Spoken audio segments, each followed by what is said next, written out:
Kung gutom ka na at gusto mo ng wow kahit sa kapitbahay, aba, perfect ka sa video na to. Ngayon, magluluto tayo ng pasta with creamy bacon mushroom. Sobrang creamy, sobrang sarap at siguradong mapapadami ang kanin.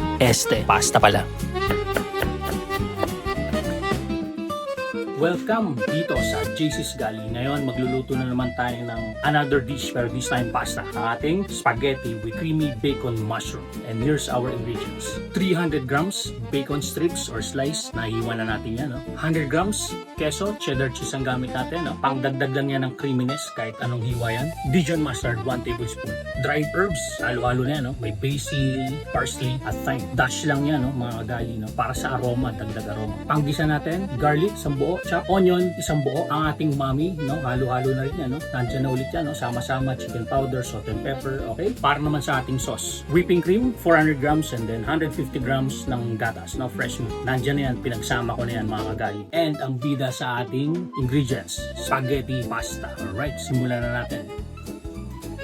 Alright, kailangan lang nating lutuin ang ating spaghetti pasta. So, naganda tayo ng pot, mainit na tubig na may mantika, at tong. Kailangan din natin ng colander dyan mamaya, So, lulutuin natin tong spaghetti natin. Napaka-simple lang lutuin yan. Ilalagay mo lang yan, na pabuhagag, para hindi magdikit-dikit. Yan lang yan, ganyan lang. Yan.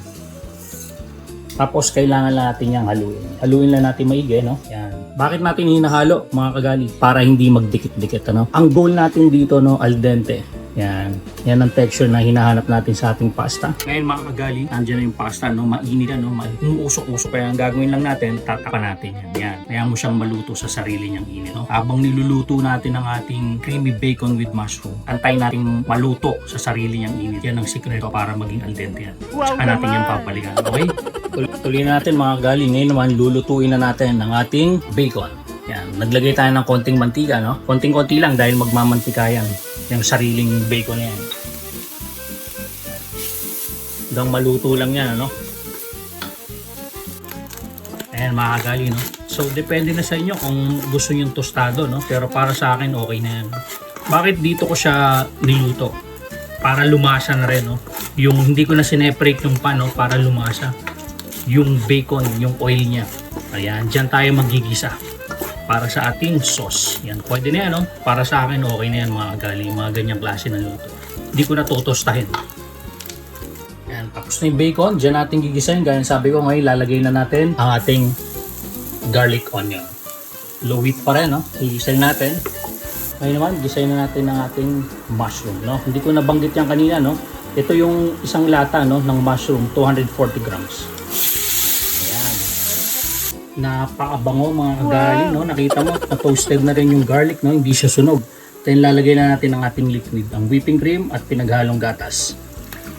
Wow, napaka-crema yan mga kagali, Dadagdagan natin ng butter yan, Then itong queso, after ng butter. At syempre yung herb, yung dry herb yan. Haluin mo lang yan. At syempre, ang ating Dijon mustard. Yan mga kagali, Tanong ko lang, Kayo ba yung tipo ng kakain na uubusin nyo mag-isa to o magpapanggap kayong mabait at mag-aalok sa iba? Comment nyo sa baba kung team solo or ubos kayo o team share kunwari. Yan. At kung nagutom kayo sa video na to, don't forget to like and share at pindutin na notification bell para laging updated sa mga kalog at masasarap nating lutuin dito sa JC's Gali. Tandaan nyo mga kagali, ang tunay na nagmamahal, hindi lang sa salita dinadaan. Pinapakain ka din dapat ng masarap na putahe gaya itong niluluto natin ngayon. Ganda ng pagkaluto ng spaghetti, al dente. O ayan, iserve na natin tong spaghetti with creamy bacon mushroom natin. Kasi pag nakita to ng kapitbahay natin, baka biglang maging friendly at makikain. Mga kagali, ang ating spaghetti with creamy bacon mushroom ay tapos na. Masarap, malasa at makrema. Parang pangkilig pero walang stress, walang drama, puro saya. Kita-kits sa next nating content dito sa JC's Gali. Thank you everyone.